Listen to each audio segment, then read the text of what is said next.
El decreto de necesidad y urgencia 7023, que fue implementado el 20 de diciembre del 2023, con vigencia, atento que no establece ninguna pauta sobre la fecha, se aplica el Código Civil, o sea que empieza a regir a partir del 28 de diciembre del 2023, se titula Bases para la reconstrucción de la economía argentina y tiene, digamos, algunos impactos en materia societaria. En general lo que propone es una modificación sustancial de los aspectos societarios en las sociedades en las cuales el Estado nacional, provincial o municipal tenga participación. No hay intención debatir sobre los alcances constitucionales, eso obviamente va a ser analizado y debe ser analizado por expertos en temas constitucionales, ni tampoco sobre la verdadera necesidad y urgencia de esas medidas. Lo que sí es importante, digamos, es analizar si esto es realmente una cuestión de forma, en el sentido de que este tipo de sociedades faciliten la privatización de ciertas empresas y sociedades del Estado, o tiene cambios sustanciales en lo que tiene que ver con una reconstrucción real de la economía argentina. Lo único que vamos a analizar es los aspectos legales societarios de este DNU en función de los artículos que modifican esta cuestión. El DNU deroga formas asociativas o asociativas en las cuales el Estado o los entes estatales tengan participación, llámese sociedades del Estado, empresas del Estado, sociedades de economía mixta, las APEM, que son sociedades anónimas con participación estatal mayoritaria, etc. Además modifica algunas cuestiones vinculadas con el Banco Nación y algunos programas de propiedad participada que estaban modificados en la reforma del Estado en la década del 90. ¿Sí? Los fundamentos que establece la ley están relacionados con la mejora de la transparencia y el gobierno corporativo y fundamentalmente este traspaso de algunas acciones a los empleados. Pero realmente estos supuestos fundamentos societarios que están implementados no lucen en el articulado que propone la ley. Por eso el decreto de necesidad y urgencia impone algunos desafíos del análisis y el impacto que este decreto tiene para las sociedades. Fundamentalmente porque todas las empresas estatales, sociedades con participación estatal, tienen que transformarse en sociedades anónimas y deben someterse al régimen de la 19.550. Si tenemos en cuenta a qué sociedades alcanza el DNU, o sea, qué tipo de sociedades se derogan y se impone esta transformación en sociedad anónima, vemos que se aplica a las sociedades del Estado.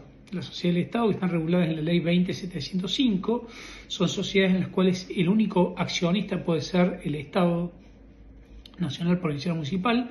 Pueden ser sociedades unipersonales o sociedades en las cuales los socios sean de distintas esferas de poder en el orden federal, nacional, provincial o municipal. Pueden tener una actividad o servicios públicos. Es común tener sociedades del Estado que exploten recolección de residuos o transporte público. No se aplican algunos límites participacionales. Antes no podían ser declarados en quiebra. Hoy la ley de quiebras, en el artículo 2 y 5, admite la concursabilidad y la quiebra. Y fundamentalmente no se aplican algunas leyes de contabilidad, de oferta pública, etcétera, que obviamente igualmente los gobiernos suelen implementar. Los directores de la sociedad del Estado están exceptuados del 264, inciso 5, no pueden ser funcionarios del Poder Estatal. Obviamente esto en función del artículo 310. La sociedad de economía mixta, la ley 25.349, la década del 40, concretamente 1946, también integran eso. Por ejemplo, en Córdoba tenemos las agencias estatales que suelen estar implementadas como sociedad económica mixta, en donde participan el Estado provincial junto con otros entes privados. En esta existe una combinación de capitales estatales y capitales privados, le hacen accionistas, para la explotación de algunas necesidades de orden público o fomento. Pueden constituir personas de derecho público o privado. Por lo mismo estamos poniendo el ejemplo de las agencias, rigen supletoriamente por las normas de la sociedad anónima, adaptando ciertas cuestiones. Los aportes del Estado, además de monetarios, pueden ser concesiones, exenciones impositivas, etcétera, y no tiene un número mínimo de socios. Solamente tiene que ser dos tipos societarios, capital privado y público, de ahí lo mixto, y el presidente, un síndico y un tercio de los directores deben ser nombrados por la administración pública y deben ser argentinos nativos. Bueno, esto obviamente en función de las leyes puede haber cambiado. Está claro que en caso de ausencia del presidente tiene que ser un director designado por la administración pública. O sea, la administración pública tiene un impacto muy fuerte y el presidente tiene un poder de veto, no solo en las actas de directores, sino también en las asambleas, de algunas cuestiones que puedan comprometerse en contra de la ley, pueden comprometer la conveniencia del Estado. O sea, el presidente designado por el Estado tiene un poder de veto muy importante en estos tipos societarios. Obviamente después tiene que llevar los antecedentes a la autoridad administrativa, ¿sí? Las empresas del Estado no son sociedades, pero son entidades descentralizadas de las administraciones nacional, provincial, municipal. EPEC es una empresa del Estado que generalmente pueden tener actividad comercial, industrial o en el caso de servicios públicos, y donde tienen algunas situaciones. Y finalmente, que están regulados en la Ley de Sociedades, Ley General de Sociedades 19.550, están las SAPEM, las sociedades por anónimas con participación estatal mayoritaria, que están reguladas por los artículos 308 y siguiente, y requieren que el Estado, digamos, tenga una participación mayor al 50% y ese porcentaje sea suficiente para prevalecer en las asambleas. Obviamente mantienen las incompatibilidades del 264, o sea, la imposibilidad que sean directores ciertas personas, con excepción de que sean funcionarios públicos, porque esta sociedad tiene participación estatal. Los privados no pueden designar a los funcionarios públicos, o sea, esa limitación es parcial, y no se aplican algunos límites de retribución en 261 a los directores. Creo que la cuestión vinculada con la retribución de YPF genera algún punto puntual en lo que no se aplican los límites del 261. Y los accionistas con más de un 20% tienen alguna representación. El hecho de que estas sociedades se transformen en sociedades en las cuales el Estado se aparte, una sociedad anónima en la cual el Estado nacional participe, las incorpora automáticamente, cualquiera sea el porcentaje, en sociedades con fiscalización estatal permanente. Eso significa que las autoridades, la policía societaria, sea Inspección de Personas Jurídicas en Córdoba, IGJ en Buenos Aires, los distintos registros en cada una de las provincias, tienen un contralor mayor. En este sentido, no solo se incluía las SAPEM antes, sino que se incluyen un montón de otras sociedades controlantes y controlantes de esas sociedades. ¿Qué significa que estas sociedades ahora tengan fiscalización estatal permanente? Significa que cualquier sociedad estatal, digamos, está incluida en el 299 y tiene que tener esta fiscalización. 3 directores, sindicatura colegiada de número impar, o sea, 3 síndicos titulares y 3 suplentes, deben tener obligación de llevar la memoria. Obviamente la sociedad anónima sí lo tiene, pero la SRL no, salvo que tenga un capital mayor a 50 millones de pesos. Digamos, las publicaciones de edictos se tienen que hacer no solamente las convocatorias de edictos, no solamente en boletín oficial, sino también en un diario de amplia circulación. Se permite la distribución de dividendos anticipados y los directores y los síndicos deben informar informar la situación del 299. La ley no implica que las sociedades puedan estar bajo el régimen de administración financiera. Paralelamente, toda sociedad hoy tiene un capital mínimo de 30 millones, con lo cual podría darse a alguna sociedad anterior con un capital menor a 30 millones que hoy tenga que tener un capital de 30 millones, capital que no son exigibles en la sociedad del Estado o en las empresas del Estado que ni siquiera tienen un capital. Lo que establece el DNU es la transformación obligatoria, una transformación a palos, en sociedad anónima.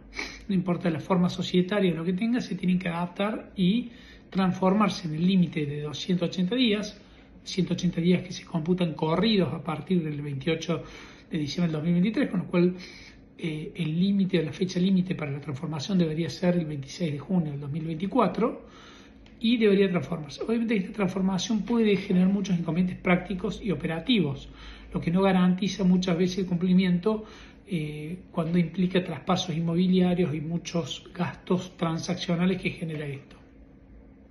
En algún punto pasó con los conjuntos inmobiliarios que, si bien eran organizados bajo la forma social anónima, se debían transformar obligatoriamente en un determinado plazo en conjunto inmobiliario, y en la práctica difícilmente se logró implementar. Esto fue discutido mucho por algunas resoluciones en la IGJ en Buenos Aires.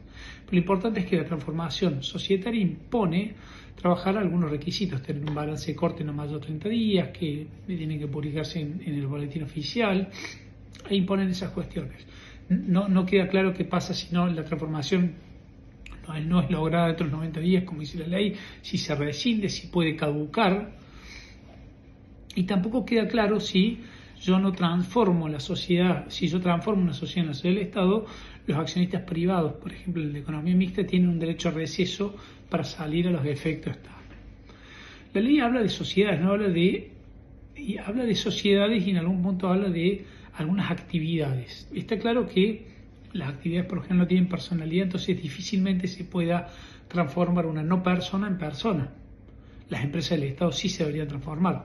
No queda tan claro en los fideicomisos públicos, que a veces explotan alguna actividad, si pueden o no transformarse en una anónima. Si aplicamos lo que impone la doctrina mayoritaria y lo que yo, es difícilmente un fideicomiso del punto de vista jurídico se puede transformar en una sociedad anónima, por lo cual en principio no debería ser así, más allá que hay y muchos fideicomisos que tienen una actividad complementaria con actividad pública o muy parecida, ¿sí?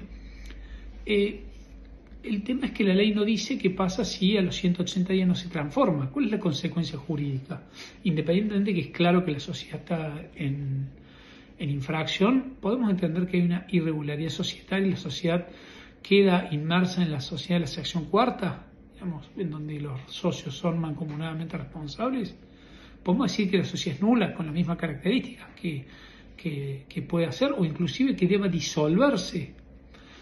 ¿Se puede desestimar la persona societaria porque está usando con unos fines ajenos? ¿Puede intervenir la sociedad atento de que no se cumplió? ¿Puede imponerse una multa? ¿Pueden haber responsabilidades administrativas? En fin, hay muchas alternativas que no quedan claras sobre las consecuencias que puede ocurrir si esta persona no se transforma. Obviamente la idea es buscar.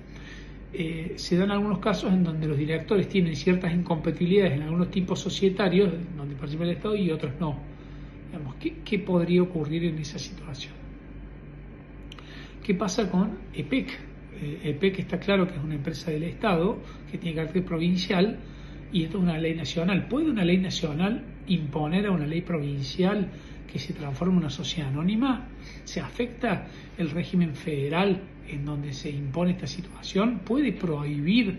Bueno, son algunas cuestiones que claramente no están. Obviamente que una forma de regularizar podría ser también una fusión u otra forma asociativa que imponga una estructura en donde el significado final de la sociedad sea una sociedad anónima.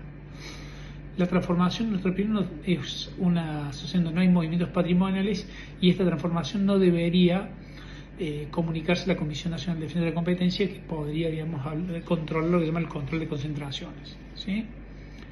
El 264, inciso 4 de la ley aplicable a toda la sociedad anónima impide ser director o gerente a los funcionarios de la administración pública cuyo desempeño se relacione con el objeto. Las APEM, la Asociación Participativa Estatal, liberaban, pero hoy el 310 que libera esta situación estaría derogado, con lo cual, ¿qué pasa con las otras sociedades? Bueno, acá está el decreto 1278 del 2012, en donde reglamenta los directores designados por el Estado y en principio esta ley nacional establecía que no estaban alcanzados por esta prohibición, pero esto está regulado a nivel nacional y no a nivel provincial. La lógica indicaría que en las sociedades en las cuales el Estado tenga participación, los directores designados por el Estado no podrían tener esta competitividad y ser funcionarios del área donde está. Tampoco establece la posibilidad de que haya un receso. ¿Qué significa? Si hay un socio privado que no esté de acuerdo con esta ley que se imponga, si se pueda retirar en ese sentido.